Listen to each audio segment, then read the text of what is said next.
أعوذ بالله من الشيطان الرجيم. بسم الله الرحمن الرحيم.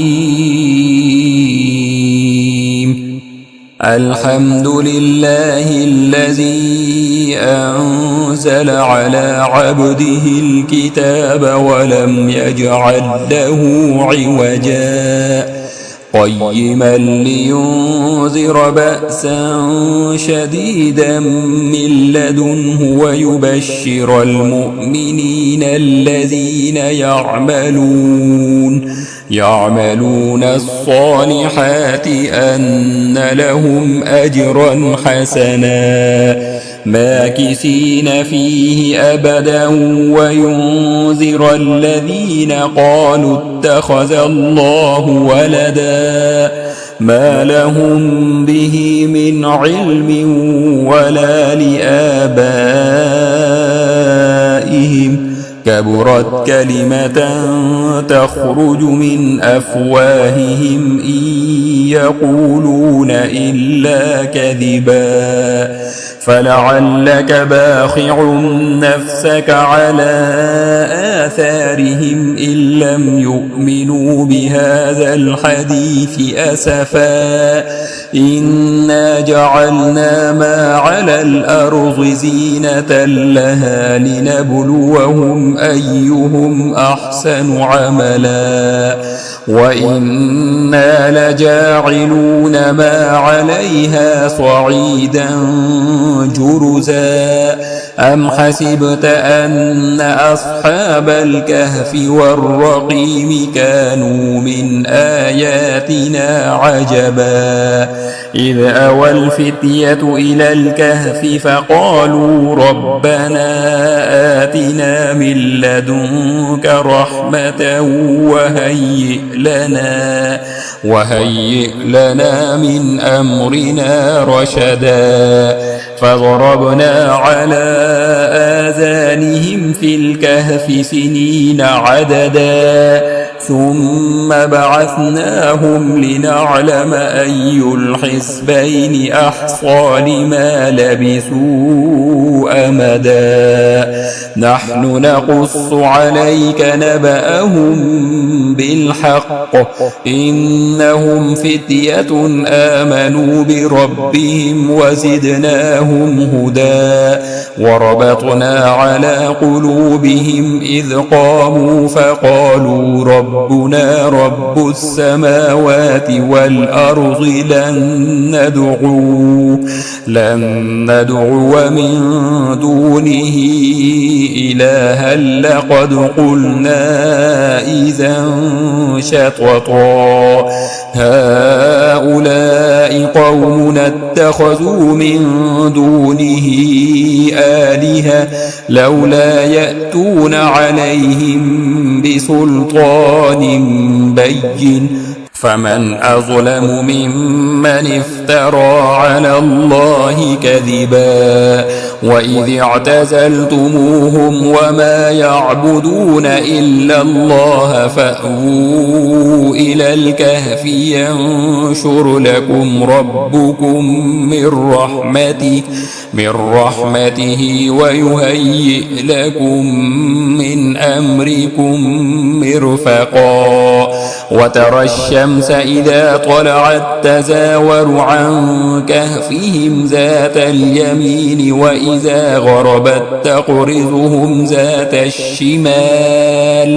وإذا غربت تقرضهم ذات الشمال وهم في فجوة منه ذلك من آيات الله من يهد الله فهو المهتد ومن يضلل فلن تجد له وليا مرشدا وتحسبهم أيقاظا وهم رقود ونقلبهم ذات اليمين وذات الشمال وكلبهم باسط ذراعيه بالوصيد لو اطلعت عليهم لوليت منهم فرارا ولملئت منهم رعبا. وكذلك بعثناهم ليتساءلوا بينهم قال قائل منهم كم لبثتم قالوا لبثنا يوما أو بعض يوم قالوا ربكم أعلم بما لبثتم فابعثوا أحدكم بورقكم هذه إلى المدينة فلينظر أيها أزكى طعاما فليأتكم برزق منه وليتلطف ولا يشعرن بكم أحدا إنهم إن يظهروا عليكم يرجموكم أو يعيدوكم في ملتهم ولن تفلحوا إذن أبدا. وكذلك أعثرنا عليهم ليعلموا أن وعد الله حق وأن الساعة لا ريب فيها إذ يتنازعون بينهم أمرهم فقالوا بنوا عليهم بنيانا ربهم أعلم بهم قال الذين غلبوا على أمرهم لنتخذن عليهم مسجدا سيقولون ثلاثة رابعهم كلبهم ويقولون خمسة سادسهم كلبهم رجما بالغيب ويقولون سبعة وثامنهم كلبهم قل ربي أعلم بعدتهم ما يعلمهم إلا قليل فلا تمار فيهم إلا مراء ظاهرا ولا تستفت فيهم منهم أحدا ولا تقولن لشيء إني فاعل ذلك غدا إلا أن يشاء الله واذكر ربك إذا نسيت وقل عسى أن يهديني ربي لأقرب من هذا رشدا ولبثوا في كهفهم 300 سنين وازدادوا 9 قل الله أعلم بما لبثوا له غيب السماوات والأرض أبصر به وأسمع ما لهم من دونه من ولي ولا يشرك في حكمه أحدا واتل ما أوحي إليك من كتاب ربك لا مبدل لكلماته ولن تجد من دونه ملتحدا واصبر نفسك مع الذين يدعون ربهم بالغداة والعشي يريدون وجهه ولا تعد عيناك عنهم تريد زينة الحياة الدنيا ولا تطع من أغفلنا قلبه عن ذكرنا واتبع هواه وكان أمره فرطا وقل الحق من ربكم فمن شاء فليؤمن ومن شاء فليكفر إنا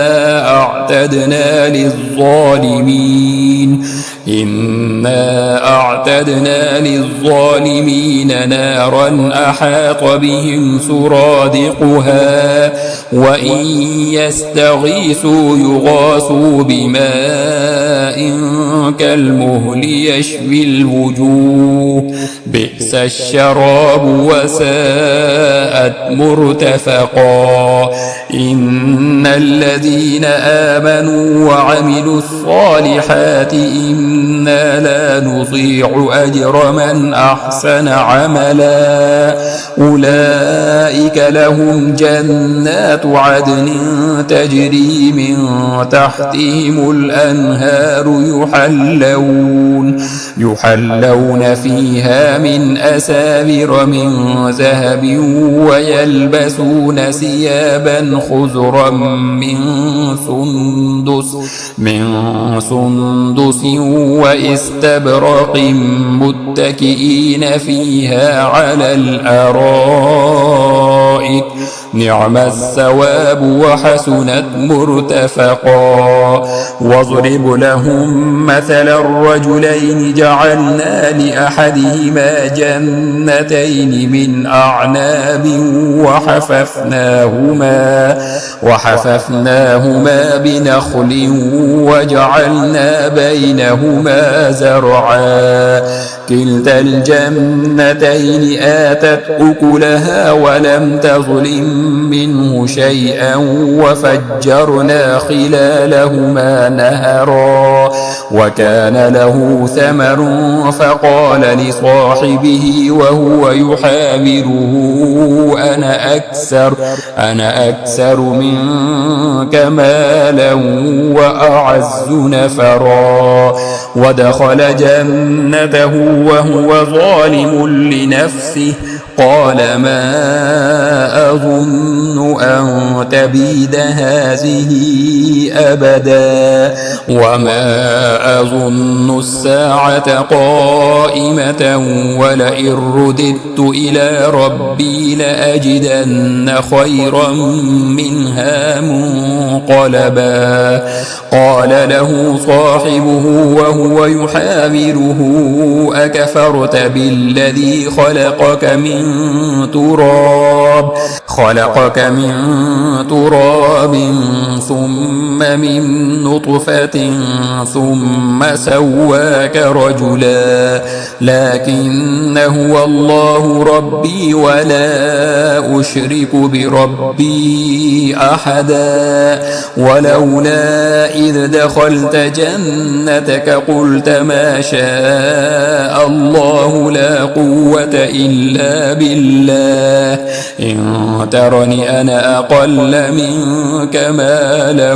وولدا فعسى ربي أن يؤتيني خيرا من جنتك ويرسل عليها حسبانا من السماء فتصبح صعيدا زلقا أو يصبح ماؤها غورا فلن تستطيع له طلبا وأحيط بثمره فأصبح يقلب كفيه على ما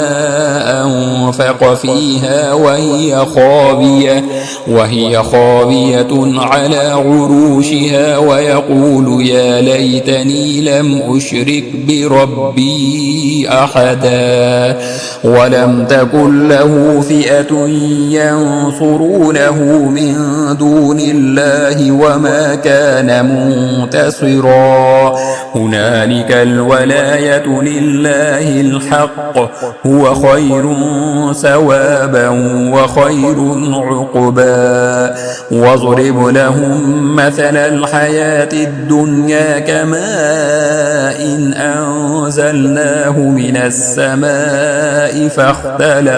فاختلط به نبات الأرض فأصبح هشيما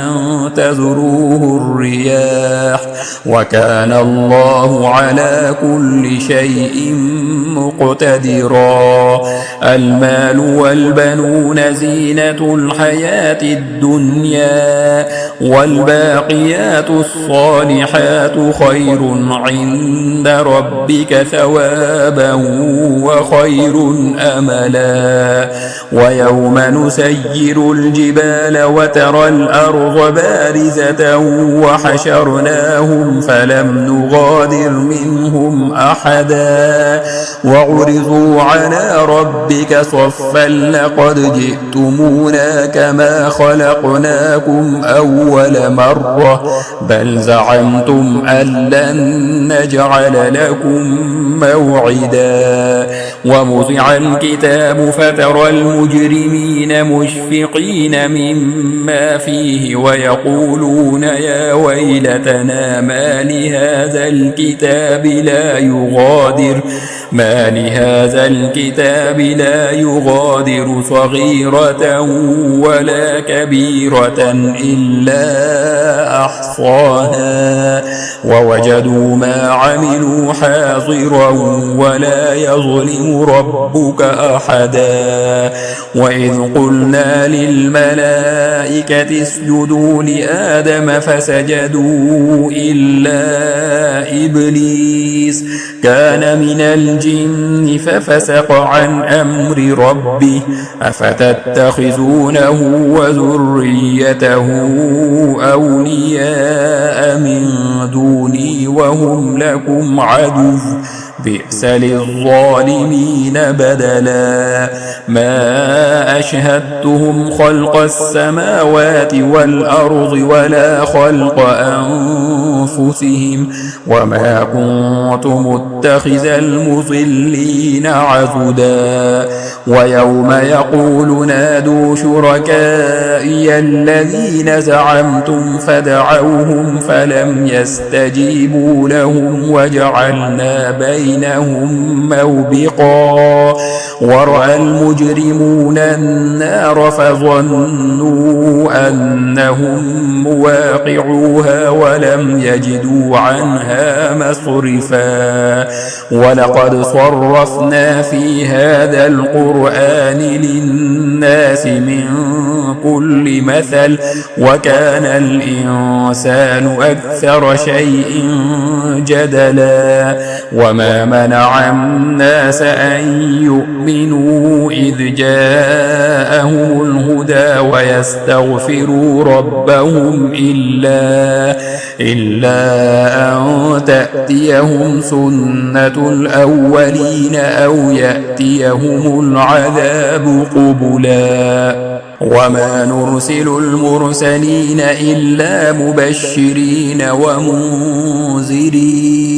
ويجادل الذين كفروا بالباطل ليدحضوا به الحق واتخذوا آياتي وما أنذروا هزوا ومن أظلم ممن ذكر بآيات ربه فأعرض عنها ونسي ما قدمت يداه إنا جعلنا على قلوبهم أكنة أن يفقهوه وفي آذانهم وقرا وإن تدعوهم إلى الهدى فلن يهتدوا إذن أبدا وربك الغفور ذو الرحمة لو يؤاخذهم بما كسبوا لعجل لهم العذاب بل لهم موعد لن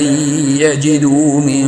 دونه موئلا وتلك القرى أهلكناهم لما ظلموا وجعلنا لمهلكهم موعدا وإذ قال موسى لفتاه لا أبرح حتى أبلغ مجمع البحرين أو أمضي حقبا فلما بلغا مجمع بينهما نسيا حوتهما فاتخذ سبيله في البحر سربا فلما جاوزا قال لفتاه آتنا غداءنا لقد لقينا من سفرنا هذا نصبا قال أرأيت إذ أوينا إلى الصخرة فإني نسيت الحوت وما أنسانيه إلا الشيطان أن أذكره واتخذ سبيله في البحر عجبا قال ذلك ما كنا نبغي فارتدا على آثارهما قصصا فوجدا عبدا من عبادنا آتيناه رحمة من عندنا وعلمناه من لدنا علما. قال له موسى هل أتبعك على أن تعلمني مما علمت رشدا؟ قال إنك لن تستطيع معي صبرا وكيف تصبر على ما لم تحط به خبرا؟ قال ستجدني إن شاء الله صابرا ولا أعصي لك أمرا. قال فإن اتبعتني فلا تسألني عن شيء حتى أحدث لك منه ذكرا. فانطلقا حتى إذا ركبا في السفينة خرقها قال أخرقتها لتغرق أهلها لقد جئت شيئا إمرا. قال ألم أقل إنك لن تستطيع معي صبرا؟ قال لا تؤاخذني بما نسيت ولا ترهقني من أمري عسرا. فانطلقا حتى إذا لقيا غلاما فقتله قال أقتلت نفسا زكية بغير نفس لقد جئت شيئا نكرا. قال ألم أقل لك إنك لن تستطيع معي صبرا؟ قال إن سألتك عن شيء بعدها فلا تصاحبني قد بلغت من لدني عذرا. فانطلقا حتى إذا أتيا أهل قرية استطعما أهلها فأبوا أن يضيفوهما فوجدا فيها جدارا يريد أن ينقض فأقامه. قال لو شئت لاتخذت عليه أجرا. قال هذا فراق بيني وبينك سأنبئك بتأويل ما لم تستطع عليه صبرا. أما السفينة فكانت لمساكين يعملون في البحر فأردت أن أعيبها وكان وراءهم ملك يأخذ كل سفينة غصبا. وأما الغلام فكان أبواه مؤمنين فخشينا أن يرهقهما طغيانا وكفرا فأردنا أن يبدلهما ربهما خيرا منه زكاة وأقرب رحما. وأما الجدار فكان لغلامين يتيمين في المدينة وكان تحته كنز لهما وكان أبوهما صالحا فأراد ربك أن يبلغا أشدهما ويستخرجا كنزهما رحمة من ربك وما فعلته عن أمري ذلك تأويل ما لم تستطع عليه صبرا. ويسألونك عن ذي القرنين قل سأتلو عليكم منه ذكرا. إنا مكنا له في الأرض وآتيناه من كل شيء سببا فأتبع سببا حتى إذا بلغ مغرب الشمس وجدها تغرب في عين حمئة ووجد عندها قوما قلنا يا ذا القرنين إما أن تعذب وإما أن تتخذ فيهم حسنا قال أما من ظلم فسوف نعذبه ثم يرد إلى ربه فيعذبه عذابا نكرا وأما من آمن وعمل صالحا فله جزاء الحسنى وسنقول له من أمرنا يسرا ثم أتبع سببا حتى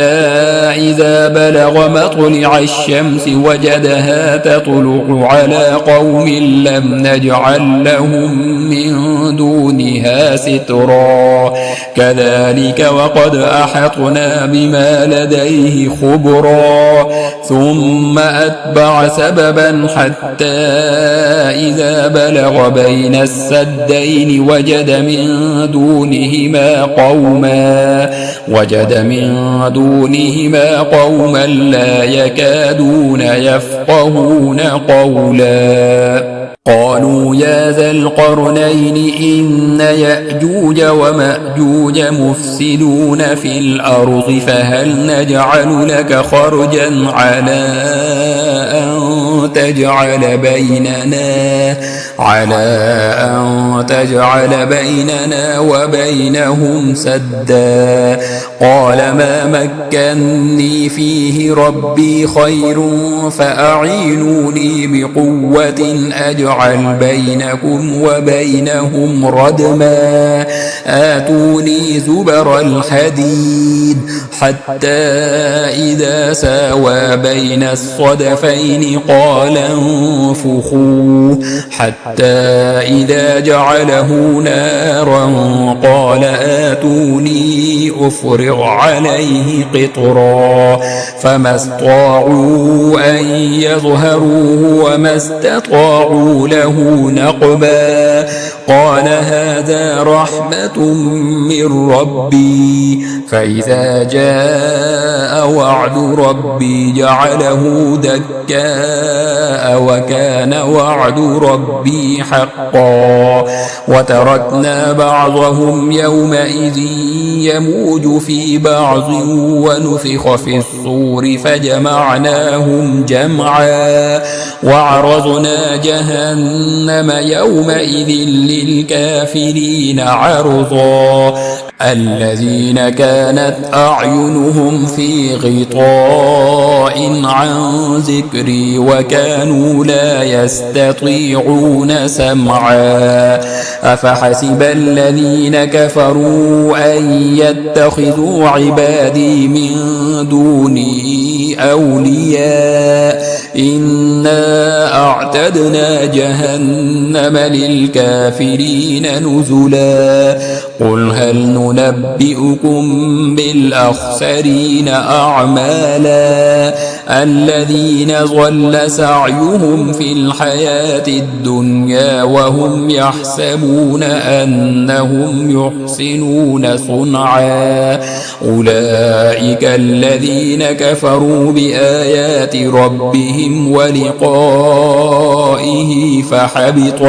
فحبطت أعمالهم فلا نقيم لهم يوم القيامة وزنا ذلك جزاؤهم جهنم بما كفروا واتخذوا آياتي ورسلي هزوا إن الذين آمنوا وعملوا الصالحات كانت لهم جنات الفردوس نزلا خالدين فيها لا يبغون عنها حولا قل لو كان البحر مدادا لكلمات ربي لنفد البحر قبل أن تنفد كلمات ربي ولو جئنا بمثله مددا قل إنما أنا بشر مثلكم يوحى إلي أنما إلهكم إله واحد فمن كان يرجو لقاء ربه فليعمل عملا صالحا